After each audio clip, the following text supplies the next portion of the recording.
captive Wi-Fi is captivating. Hey everybody, we're gonna get started. If you want to take your seats, or get out of here if you don't, or stand and talk, that's cool too. Welcome. Lights, camera, action. Hi everybody. Welcome to something that we called Current Conversations in Funds Distribution. Thanks for coming. We're gonna talk about funding and the current trends therein. I thought I'd start with a little anecdote that my iPass was broken, and so we found a route without tolls. But I had some tip cash singles in my pocket to get on the road to come here, and over the course of the conference, that has been my worry thing, and so now I just have a lot of crumpled singles in my pockets. So I'm used to wringing my hands about money, and now with actual singles in my pocket. And so hopefully we can acknowledge the anxiety about funding that's just in the room with all of us, but also talk about some of the exciting new trends, things that have been happening, things that we want to happen, and encourage from the funding world. So I've got with me Lou, Duaba, Peter, and Lydia, who will each introduce themselves and how their experiences fuel this conversation. And we're going to try to get through some of that and open it to a broader conversation faster than usual on these panels like this. But I've said that before and not done a good job, so we're going to try. So hi, I'm Nick Wylie, and I'm from Public Media Institute. I help to organize Midway with a big group of people. Midway is itself an experiment a little bit in regranting. We have been writing for support that then we distribute through our partnerships through the Atlas Project, which commissions writings from artists around the Midwest, and through the Midway Fellowship, which was an experiment this year, which got $10,000 to artists around the Midwest who are doing work on the ground. And so we've experienced that, and I can also speak to Public Media Institute doing a lot of funding distribution around the pandemic. We did a project called Quarantine Times, which the day of lockdown started giving $500 today to artists who our community of editors identified as in need and with something to say creatively about the pandemic we were going through. And so we made this time capsule and got direct funds out, while we were also starting a kitchen to feed people where we gave out 200,000 free meals in partnership with different restaurants around Chicago. So while we as an organization had never really done regranting or redistribution work, as the pandemic hit, we just immediately did a ton of that right at once. And I feel like that's the experience of maybe a number of people in the last 5 years. I also did regranting with Warhol in California, so I can talk about that, but other people on this panel can too. Yeah, I want to just surface that I think I'm thinking about, and a lot of people are thinking about, the resonances between 2020 and those emergencies and those that we're facing and are coming now and always, thinking about deportation threats and threats to trans bodies and other folks. And so imagining that maybe funding folks can treat this emergency with as much urgency as they did a health emergency is something I'd like to believe is feasible. So with that, hi Lou. Do you want to talk about who you are and what you do? Yeah. Hi everyone, I'm Lou Zhang, she, her pronouns. I'm the executive director at A Blade of Grass. I think a lot of through lines on this panel, so I'm a practicing artist. I live in Baltimore, not the Midwest, I know. But my first kind of job as a grantor was at the Contemporary, which launched the Grit Fund. Hi, Khadijah. Which launched the Grit Fund, which was a Warhol regranting partner. And my interest there was really about how do we move resources to artists. So ultimately, I see kind of the position that I have the privilege to be in as about wealth redistribution. And that's happened in different ways at different scales. After my role at the Contemporary, I started working at United States Artists, which is a national funder that offers $50,000 grants to about 50 artists a year across the country.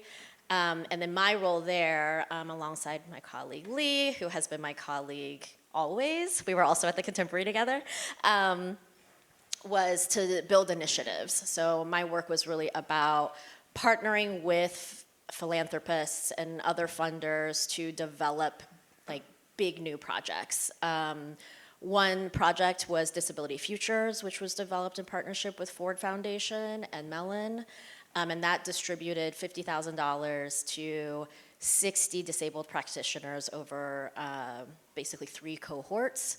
And then we also launched Artist Relief, so responding to Nick's point about being able to move quickly, thinking about emergency relief.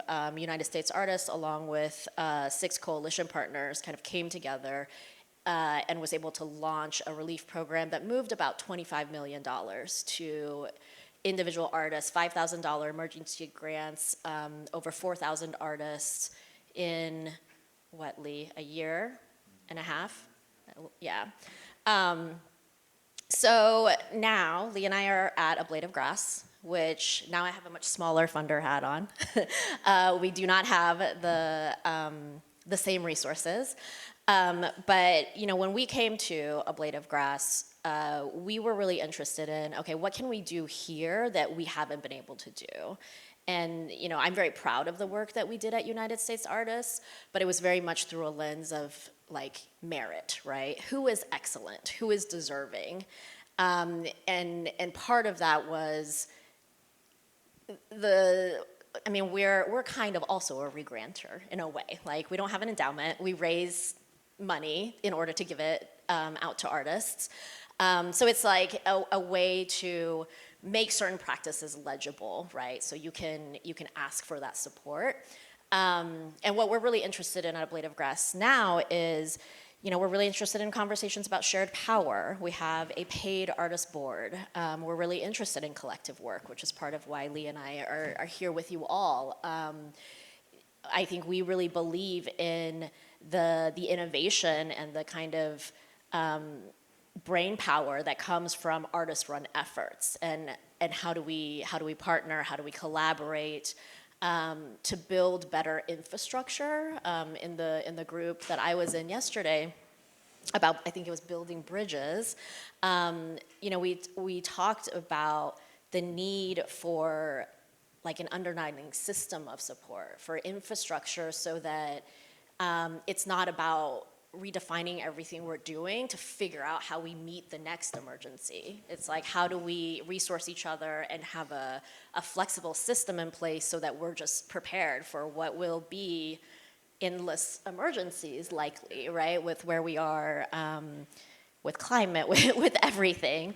I'm getting off track, but just to name that our first initiative that we ended up launching at A Blade of Grass was Field Funds, which we've been really lucky to partner with amazing folks like Racing Magpie, Sidewalk Detroit, because we see it as a way to, one, have an open process, which that was never anything we could do at United States Artists. Everything was a closed nomination process, right? Because again, we're talking about like excellence, right? In a that required a kind of panel jury, all of the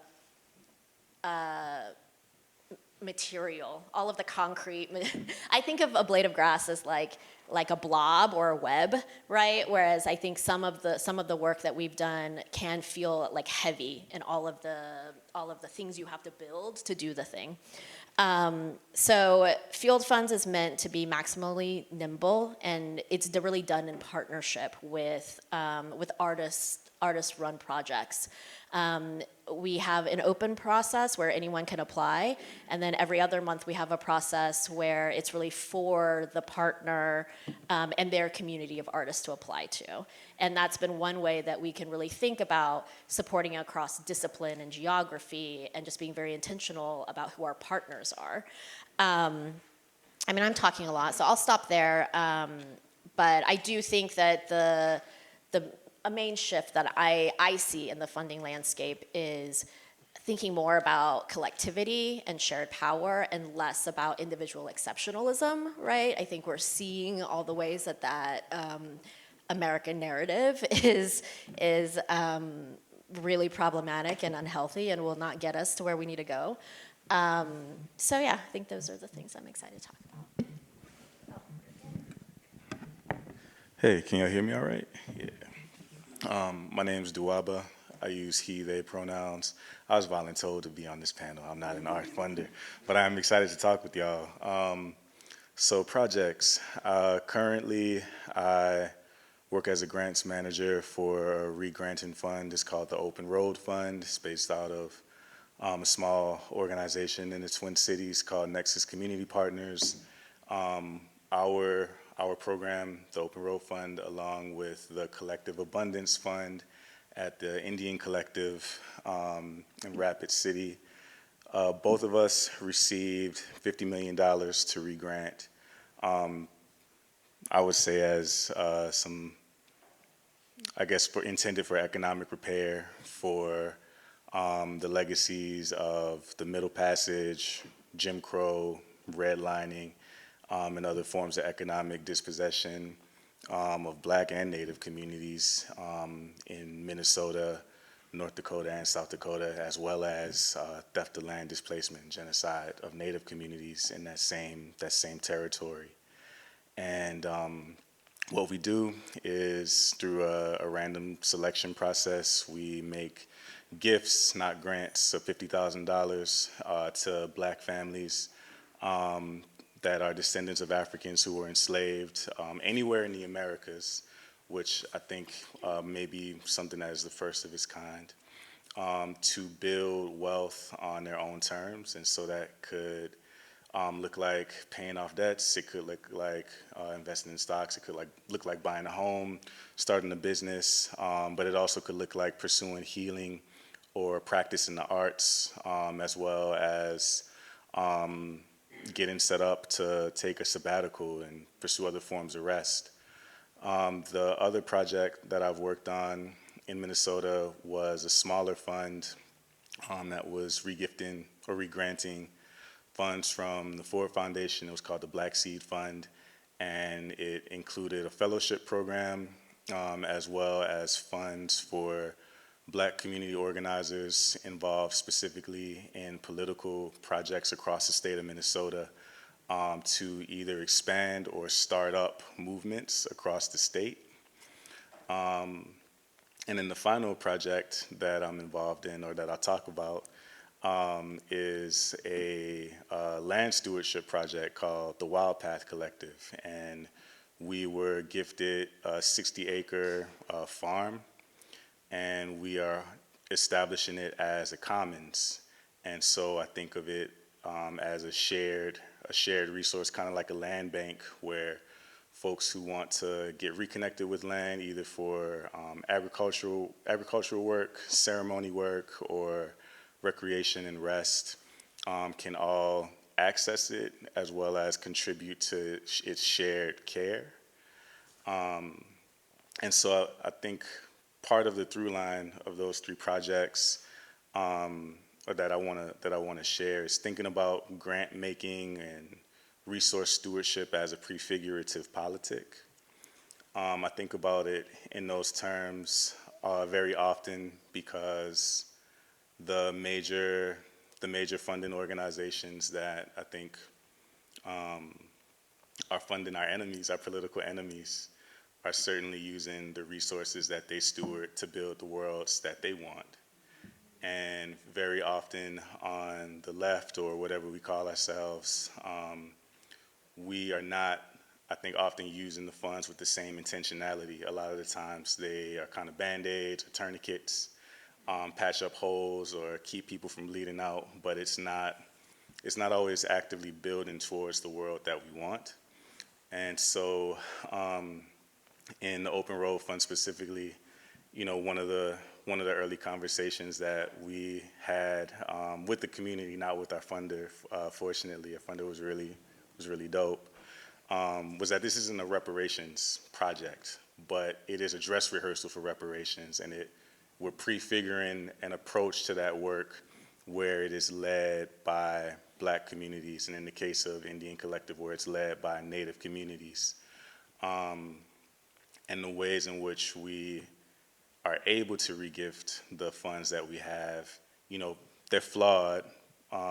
It's random selection, but it also means that in unfair circumstances, we created a mechanism to get gifts that could change people's lives in a pretty substantial way, to people as young as 14 to kind of the oldest of the old.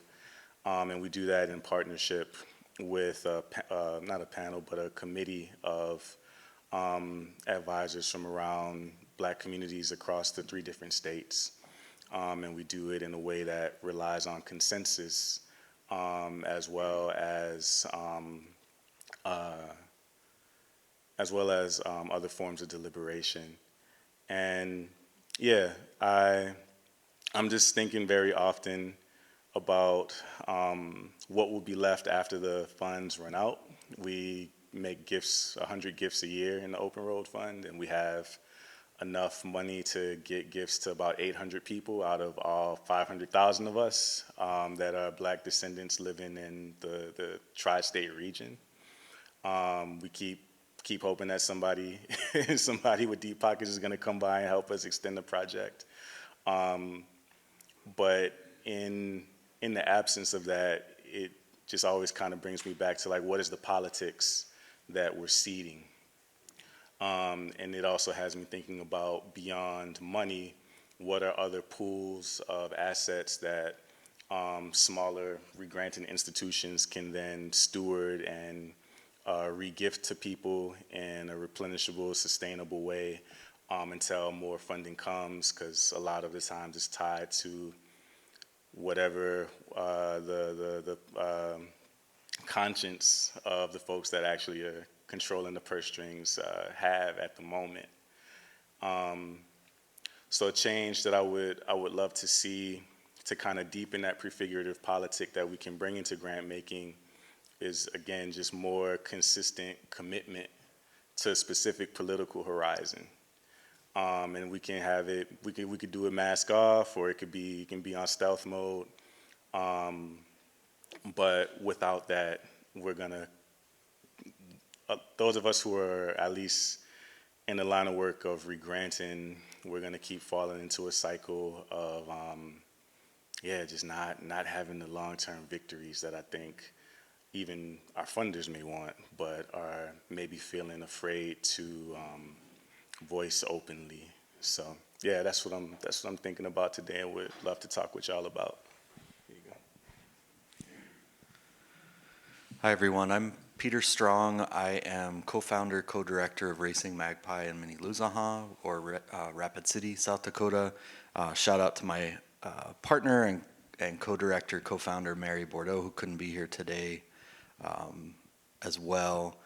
And you know, we just like everyone else here, we've kind of come into grant making, gift making in a roundabout way.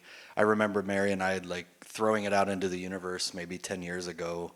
Like, wouldn't it be cool if there were funds that could be administered or redirected locally to Lakota artists and to community by people who actually know the community, right? We threw that out to some foundation staff literally 10 years ago. We're in our 10th year of Racing Magpie, coming up on it. And, you know, the universe must have been listening at some point. So I think especially as 2020 came around, you know, I'll just quickly touch on a couple of the ways we've been involved in some funds distribution. Mary and I were lucky enough to get involved in this, one of the closing projects of Art Place America was called Local Control, Local Fields, administered by the brilliant Mara Cuffey. And it was a group there were 5 regions across the country, if you're not familiar with it, that were each had a pool of funds. And I think the question was, what happens when that control comes out of philanthropic offices on the coast, or however we want to talk about that, and what happens when the community has full control over what happens to those funds. So Mary and I were two of 20 people who were invited in. I think Mara invited 10, and then each of those 10 invited someone else in from, again, the 3-state region of Minnesota, North Dakota, South Dakota, and the Native nations that are there as well.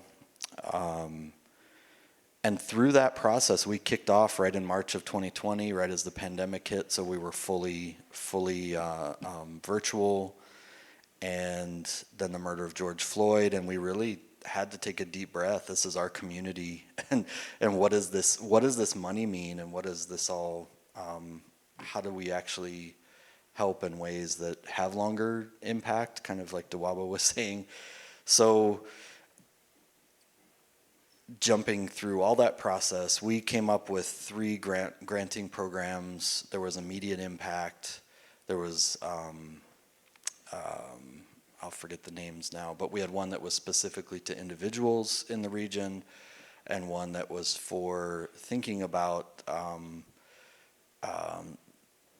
sovereignty too. So the whole group said we need to think about indigenous community in the region, and so that was a third of the funds went to smaller indigenous-led organizations as well. But what we did is we really looked at values-based decision-making. So we came up with shared values, and we thought about who in the community is already working in those values, who's doing the work, who thinks in these ways, and then inviting them in to become nominators. They could self-nominate, they didn't have to. Generosity is part of the process as well. And so we had those. We tried to implement that. We talked about gift making, not grant making as well. We thought about doing no harm. Money does harm. The processes do harm. And how do we try to minimize that as much as we can? So we didn't want an application process. We didn't want reporting. We tried to take that on as an organization to model for others, right? Like, that work could be done in the offices of the foundations, and really it became a storytelling. How do we help those organizations and individuals tell their own story as a way of thinking about reporting in a different way?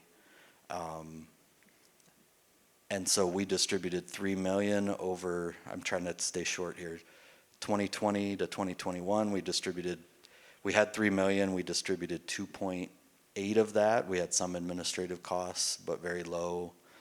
And then we kind of had this, we added on a call to action. We also wanted some impact to the philanthropic world. So we took out a full page ad in the Chronicle of Philanthropy saying, philanthropy, do better, come learn with us. We wanted it to be more of a call in than a call out.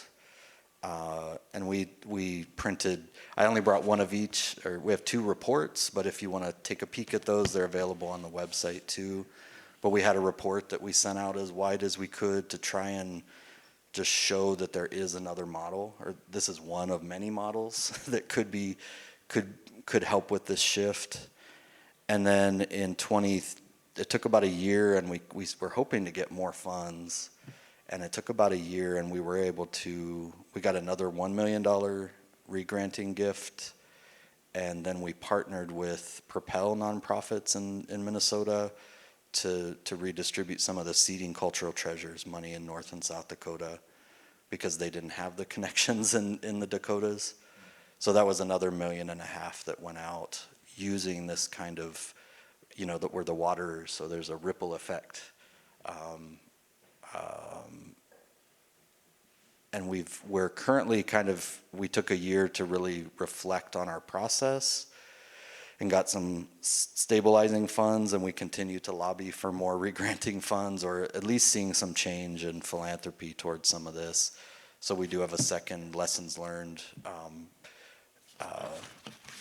called Gift as You'd Like to Be Gifted, just trying to reduce harm in subtle and not so subtle ways too. and I'm happy to go more into depth about that. There's a whole bunch to unpack there. It was collective decision making, shared power.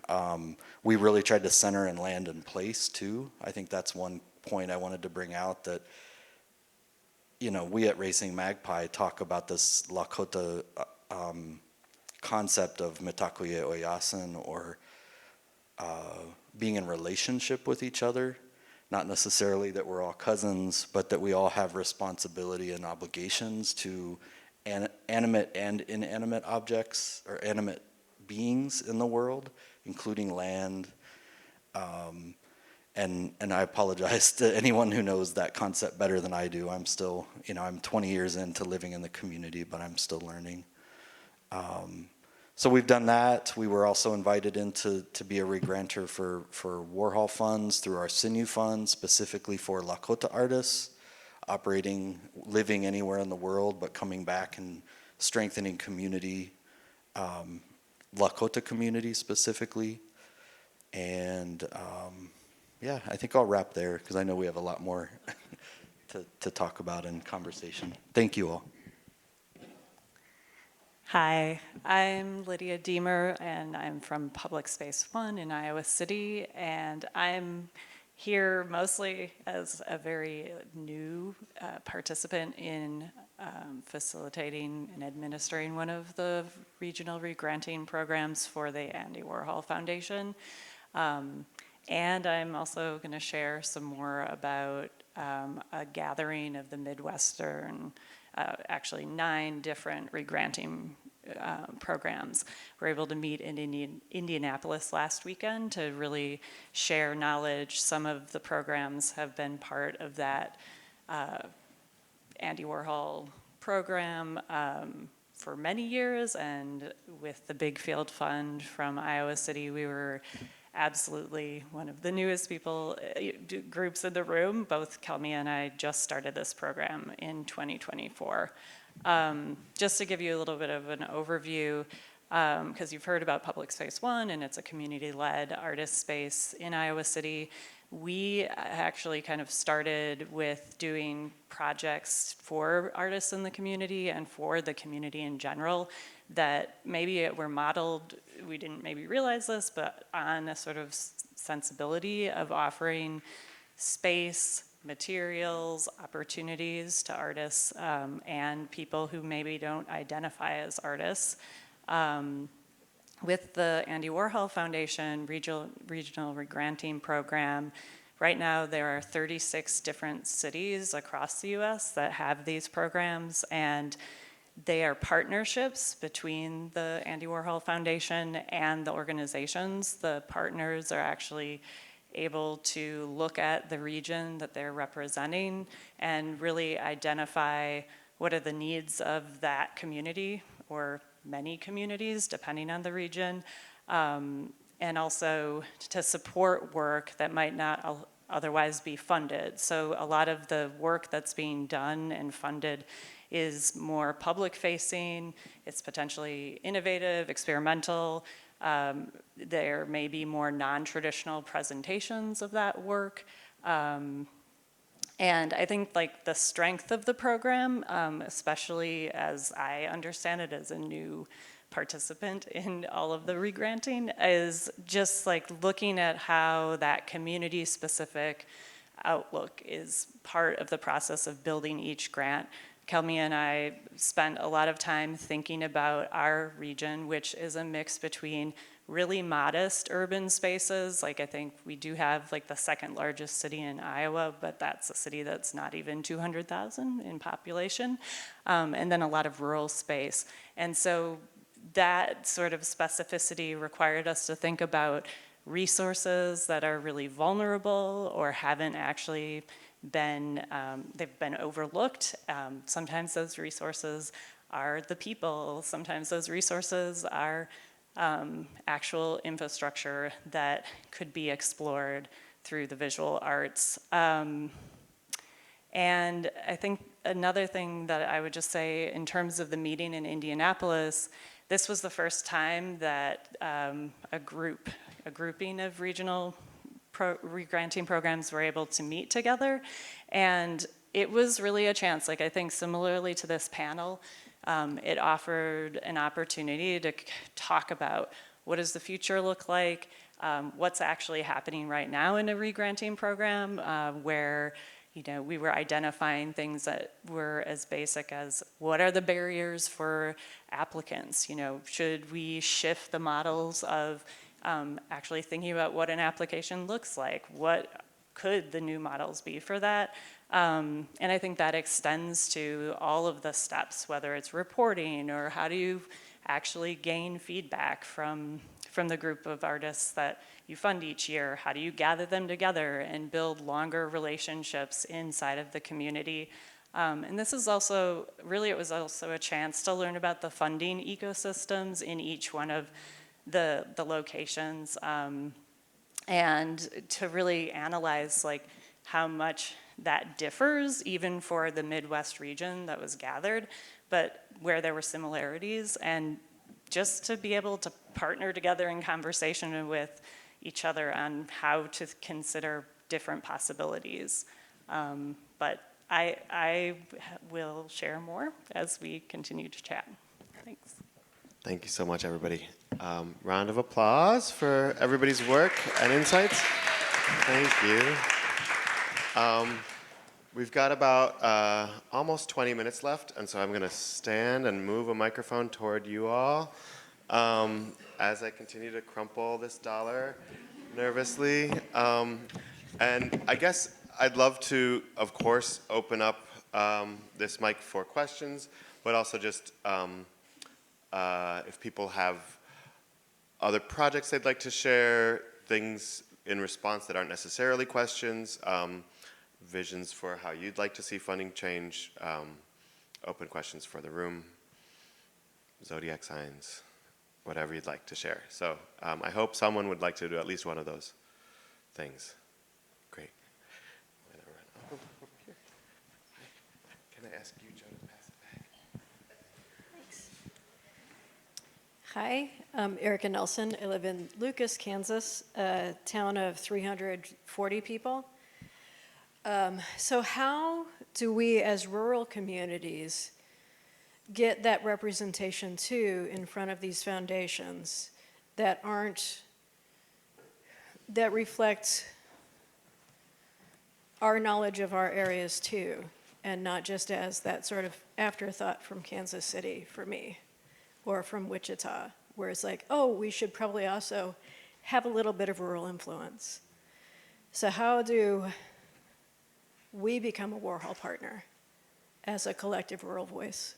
Can I ask you, Erica, how you already do a little, like what has been successful? Just that. Funding-wise? Or How you make a community of like 70% artists like our secret is that we are so fucking stubborn. Like, this is our town too. This is our town too, and that space is blank, and nobody else is using this, and it needs a roof, but we know how to work with these spaces because we're gonna seep into where we can exist. And then, as we seep in and solidify, we end up demanding the rights that every other business in Lucas has had. And it is a slow, slow seep, and it is mutual bolstering of being the other person at city council who goes, yeah, what she said. Being that third person that goes, yeah, I mean that too. So the funding's not been there, but the mutual support has been.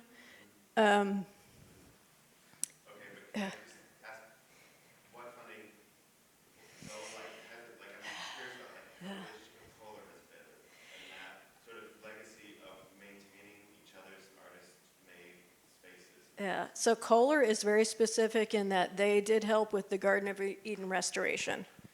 So that is Garden of Eden only. There are 8, or in my listing, I think there were 8 nonprofits in Lucas. Kohler did that. So they don't fund operational support for anybody. It's they get a site, redo it, and gift it back. But then we now have annual support through Ruth Foundation as a surprise gift. But that's only Garden of Eden. So what we're trying to do at Garden of Eden is hire more people more fully, and for our educational outreach, hiring and partnering with our local institutions otherwise.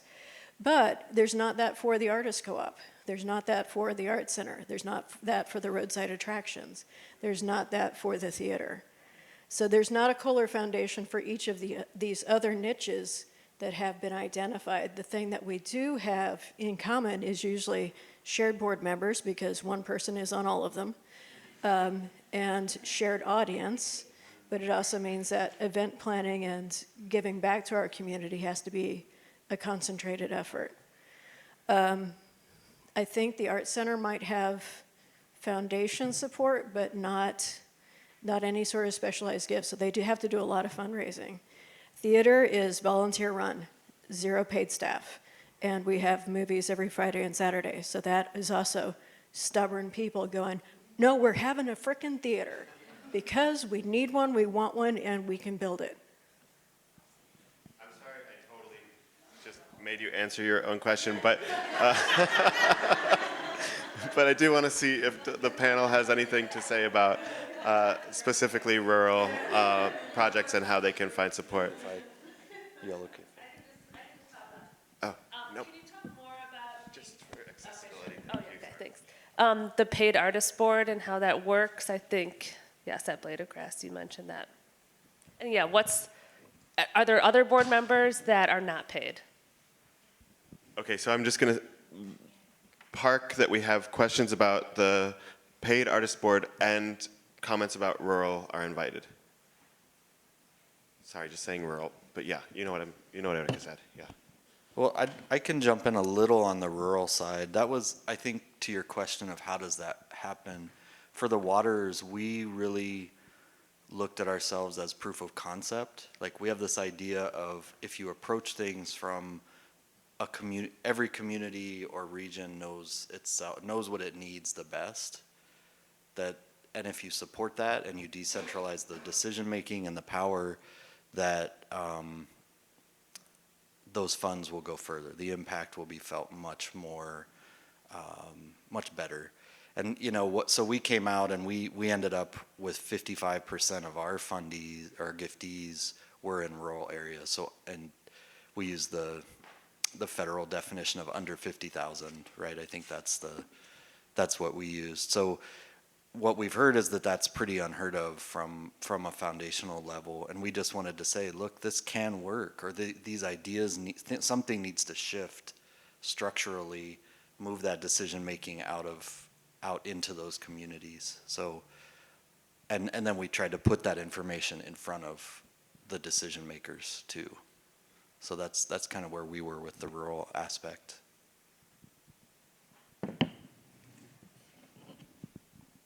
I think actually this morning I was talking with Matt about this this question, because although Iowa City isn't a very big metropolis by any means, when the regranting program was planned, it was really with the sort of sense of like how much of the state was rural and what could Public Space One as an administrator of this grant like actually do to reach into those communities. But I think this is still like that question of how any number of the regranting programs can reach into other regions that sometimes they haven't received access to funds or didn't think that they had access to those funds is a real question. And I would love to talk more with people who are in rural communities running art spaces to find out like what is the best way to reach you. We did as expansive an outreach list as we possibly could and I actually grew up in a small community, so I had like a sense of like how much like town halls have newsletters. They don't necessarily even have websites that would reach artists. Like libraries are a very common space, even though they're not necessarily tied to the visual arts. But if there are other ideas about that sort of possibility of connection, I would love to hear from all of you. I'll just say one last kind of thing about the rural stuff, and then Lou, maybe you can talk about the artist board. in a way that we have felt humbled by or daunted by as part of Midway organizing. We've seen the interest in many large national funders or regional funders in figuring out how to engage rural communities and projects. And then we were challenged to like be 50% rural or something. And it's whatever. Getting to visit folks in Kansas was amazing. Our partners at Worm Farm engaged with many rural communities. And like some of those challenges are like, you know, it has been so been underaddressed for so long that these tactics aren't ready and available to us. And I feel like it's not a surprise that the voting maps that we saw this year and in 2016 and increasingly see these blue dots in red Cs seems to be a motivation for funders, like facing the crisis of schismogenetic, sorry, did you sneeze at that word? It's, you know, like the like when, grow, and I don't want to get too into schismogenesis, but like the way that culture becomes more and more combative or differentiated in rural and urban spaces, and like Marx's understanding of town and country, like it's been with us for a long time, and there are these things that seem intractable that if only you just like water a little bit of arts funding, maybe we'll solve it. It feels like a giant mantle to take on for us as trying to figure out how to distribute funding, but then also for, I assume, people in rural spaces doing the work feeling like, okay, I'm in rural Indiana, can I fix Indiana's bigotry in the rural culture? I don't know. Or the bigotry of the assumption that in rural Indiana all the cultures will have. I'm gonna stop talking and let Lou go on to artist boards. Well, I did want to kind of piggyback what you're saying, Nick, because I do think, I mean, you're absolutely right that I think at a national level, funders are really interested in supporting work that's happening in rural places. You know, when I was at United States Artists with our work with Ford Foundation, with Mellon, they were always interested in identifying work happening, you know, not in the coasts, right? They have an interest in the Midwest, in the South, in the Southeast. So I think from my perspective, and I say this too, from where I sit at A Blade of Grass, you know, A Blade of Grass has always been a nationally focused organization, but I think in reality has functioned as very New York focused. And so when Lee and I started, we were really excited to get out of New York and really like look at other parts of the country. And part of it is just like meeting people and knowing who to talk to. And I mean, I think it's so like, it's super interesting and exciting that there's a city with 75% artists. Like what? I want to know more.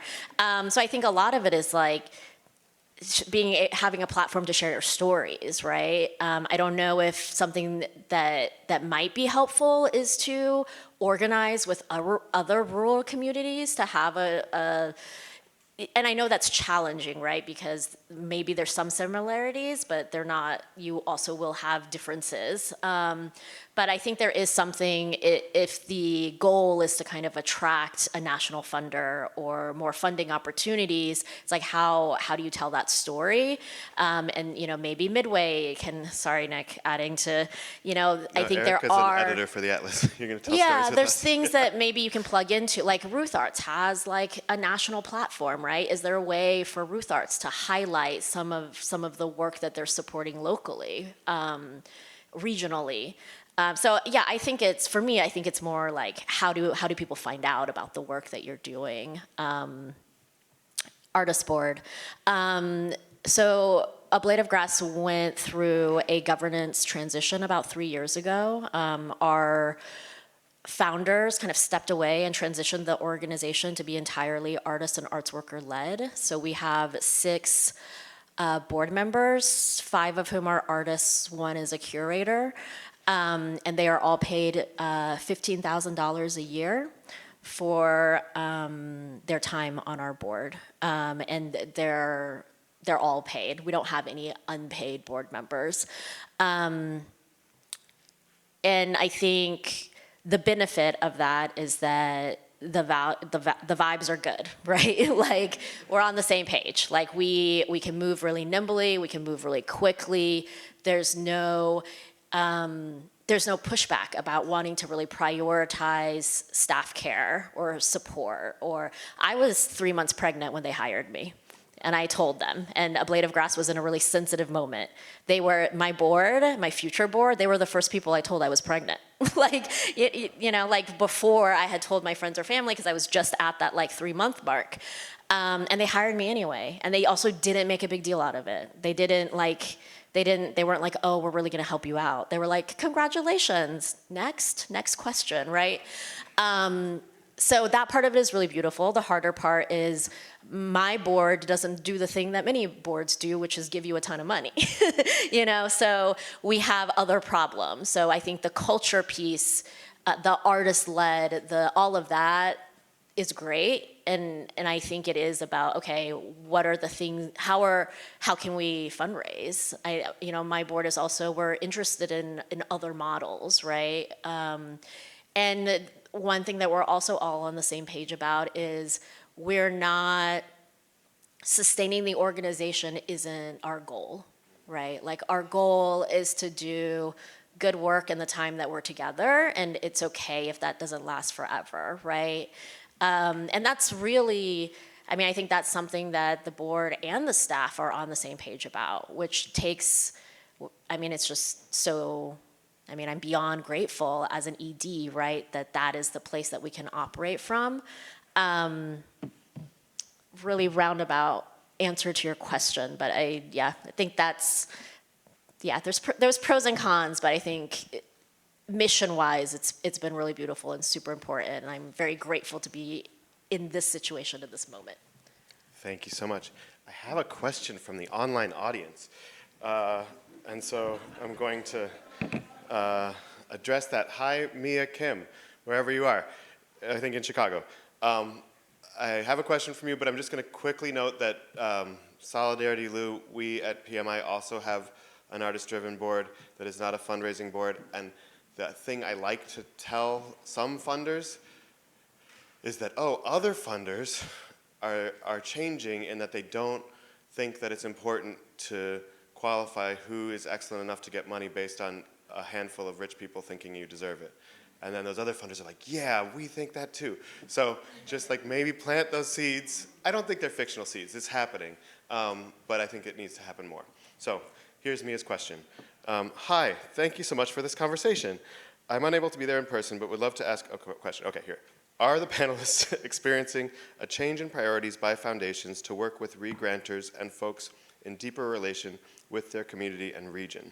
If so, how are you responding, and why do you think this shift is taking place? I think a number of you have started to address this, but to maybe just further dive into this, like what I'm saying, like it's out there, like people are saying there is a change. Like, do you feel like it's sweeping and we're finished, or where are the places you think those changes need to continue to happen? I'm just going to reiterate because I've just messied it up. Experience a change in priorities of foundations to work with re-grantors and folks in deeper relation with their communities and region. How are you responding? Why do you think this change is taking place? Sorry. In my naive assessment of the landscape with larger national funders, that is the case, and it kind of has to be. And what I'm interested in seeing more of is that shift taking place with smaller family foundations who kind of feel invested in having more control over where things grow locally, and also have, collectively like large endowments that they could let go of more funds from, and make more consistent local funding available to people. And I think that kind of connects to the rural piece too. Like it's the smaller foundations that don't want to partner with people where they're at. They want to put the money outside of the state in a lot of cases. And it's the national funders that float a lot of the more radical work within the Midwest states and the South specifically, I think. So I think kind of similar to what you were saying, Lou, like it's a funder education process that has to happen, but the folks at the national foundations, I think, get it, and it's the smaller folks that need it more now. It's whatever time it is right now. It's 11:01, but we started 5 minutes late, so let's take those minutes. You want to say something? You were grabbing the mic. I was going to say that I think one thing that a conversation that's been happening at the national level is that foundations, some of these national foundations, especially like more discipline-specific ones, are no longer supporting some of the national regranting organizations. And part of that, I think, is some of these foundations are now internally doing those processes themselves. And I think that, so the term is like intermediary organizations are no longer getting support. And that's absolutely true. And I think one of the, which I think is a different conversation than more like regional partnerships or location-specific partnerships. But I will say that I think the danger of foundations doing this work internally is that, you know, I think they end up possibly leaning into an idea around who is deserving, and what might happen is more established practitioners and artists will get more support, while it will be less accessible for emerging practitioners to get their foot in the door. Because I think, you know, I've worked at intermediary organizations, and what we do is try to find that balance, right? The kind of practice that will be exciting to a funder, but then also new and emerging folks or under-recognized folks that should also have support. Hey, everybody. I'm going to stand up and stand over here just so I can see the room. My name's Khadija Nia Adel. I'm the program officer at the Warhol Foundation for the Regional Regranting Program. And so I wanted to stand up and specifically address the question that you asked about how you become a partner. Currently, the program is invitational, and so part of the reason why I'm even here and speaking to what you all talked about national foundations, really kind of trying to do the work to get out there to meet the folks that we don't know. Currently, the program is in 37 cities, but we're looking to grow. And so I'd love to talk with you about what that could potentially look like. There's a lot of places that we don't know.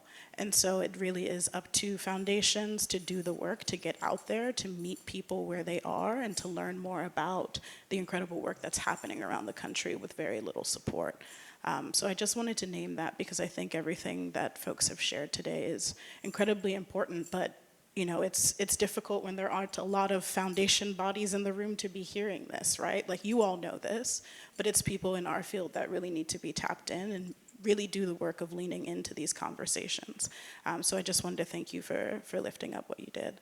And to say that, yeah, the interest from where I sit from a national perspective in terms of finding out what is happening in rural community has always been there. But it's really difficult for us to sit in New York and try and figure out what that actually looks like. It takes putting feet on the ground and being in deeper connection with people. The regranting program is almost 20 years old. It's work that we've been doing for a long time and that we're going to continue to do. And so as we partner with programs and with nonprofit organizations around the country, we are asking our partners to also lift up who is doing this work that we need to know about. So, piggybacking on what Lydia said, being in connection, being at gatherings like this and getting connected to each other is part of how we further that process of the education and the learning that needs to happen for all of us. So, just one. Oh, that's such a good almost closing. I'm going to walk over to Becca. Maybe if you both would like to make statements and seeds for further conversation, because the next thing in this room, we've got the folks back there. We're going to talk about alternative sustainability models, so it's going to continue to be about things like this. So here you go. No, I just wanted to speak to the funding situation. I own a print shop in Detroit too that's based out of Talking Dow's, and during the pandemic we didn't do business for probably close to 6 months. And we also we have people in the community that work for us, and they didn't have any money either. But one of the funders that we actually ended up getting money through or being granted money through was Black Leaders Detroit, which is a really cool organization, and it specifically just went around and like just gave money to like businesses. And what they do is they basically, you know, collect money. I think it's like $200, $300 a year from individuals, and they disperse it throughout the community. And they don't have any, you know, applications and none of the whole process. Is really just like DeJuan, he's like, hey, pull up on me. I got a $5,000 check. And I'm like, what are you talking about? Like right now. That seems perfect for alternative sustainability. Here you go. Rebecca Dallinger with Monoman Arts in Monoman, Minnesota, up in northern Minnesota. I just wanted to say that like one of the things I'm seeing with like the Blandon Foundation, yes, their money that about killing trees and all that stuff, but they've been really shifting it up, and they actually formed with Margaret A. Cargill, which is one of the largest foundations in the country in Minnesota. Again, very invitational, very stealthy, trying to create change by giving a bunch of organizations, well-known organizations, money to create change collectively. But I'm just seeing that like how a large foundation with a smaller foundation, because Blandon only has like, I think maybe 5 million, which is small money, huh? But anyways, about them going together and then going out and doing creative placemaking grants where tons of rural areas got even more dollars to like bump up the money and be able to do some really deep work. And so that's just what makes me really happy. And plus the process of reporting wasn't like a US grant, a US government grant where you had to report forever and prove that you did something, that you were good people. So that just makes me happy in the rural. So anyways. Thank you so much, Becca, and thank you to everyone in the room and to our amazing, wise panel. And applause, and stick around if you want to go to alternative sustainability models, or you might want to join ethical fundraising discussions in the library. Or, no, those are the two. Okay. Thanks, everybody. Dogs, they mean something to me, but I've also been sold that very specifically.